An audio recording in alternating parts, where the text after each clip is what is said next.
Pep Guardiola tends to get most of the credit when Manchester City win, which is fair enough, as he takes the flak when they don't.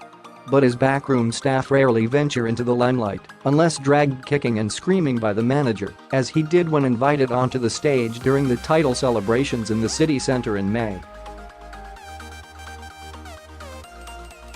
But twice this season, Guardiola, or one of his camp, have doled out praise to assistant Mikel Arteta for coming up with game-changing moments. Back in August, when the Blues won 2-0 at Arsenal, they sealed the win when Benjamin Mendy hared down the left, played a 1-2 with Raheem Sterling, and then pulled the ball back perfectly for Bernardo Silva to sweep home the second City goal.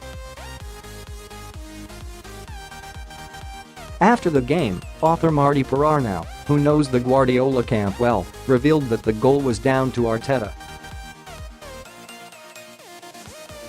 He had done the groundwork for the goal on the training pitch and was rewarded with a hug from Guardiola. Said Perarnau on the 93-20 podcast, "Do you remember from Sunday's game, after the second goal, Pep's hug with Mikel?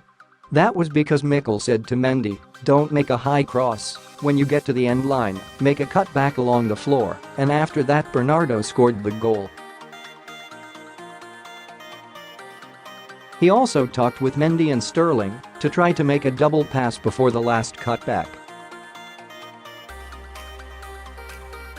Then on Wednesday night, City broke the deadlock against Everton with a crafty free-kick routine. Ilkay Gundogan shaped to take the free kick right-footed, sparking the Everton defenders to begin their runs back towards their own goal for the inswinger, City players running with them to add to the con. But Gundogan stopped, and instead David Silva curled it away from goal, where Aymeric Laporte had hung back and so had a free header, which he duly thumped into the back of the net. Said Guardiola, "We are vulnerable in set pieces, we are not the tallest team in the world, but we defend with a good mentality." Of course Mikel Arteta works a lot on set pieces and we get the goal. Arteta is understood to have bought a house in Mancheste, reinforcing the belief that he is being groomed to be Guardiola's successor when the Catalan calls it a day. He stepped up to become Guardiola's number 2 last year when the man who had occupied that position from the earliest days of his managerial career, Domenec Torrent, decided to take the New York City head coach job. And when M.E.N Sports sat down with Torrent at his new club's training base during City's summer tour, he flagged up the similarities between Arteta and the young Guardiola who he helped to get established. When Pep took Barca B he didn't have experience, but Pep and Arteta are the same. He is a smart man, Torrent said. Pep would speak with you, or with anyone, and 100% he would learn something from the conversation. It's the same with Mikel. He is a clever man.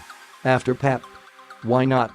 He could train Manchester City, Arsenal, or Manchester United. He has the quality to become a top coach in the Premier League. Today's top Man City stories. Arteta has already had one stab at taking the reins when Guardiola was suspended for the Champions League group opener against Lyon in September.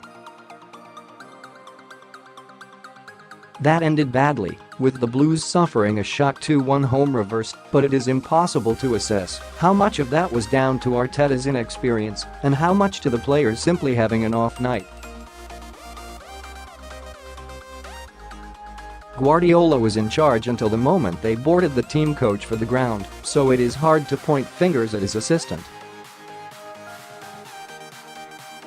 Right now, the 36-year-old Basque is in pole position to succeed Guardiola.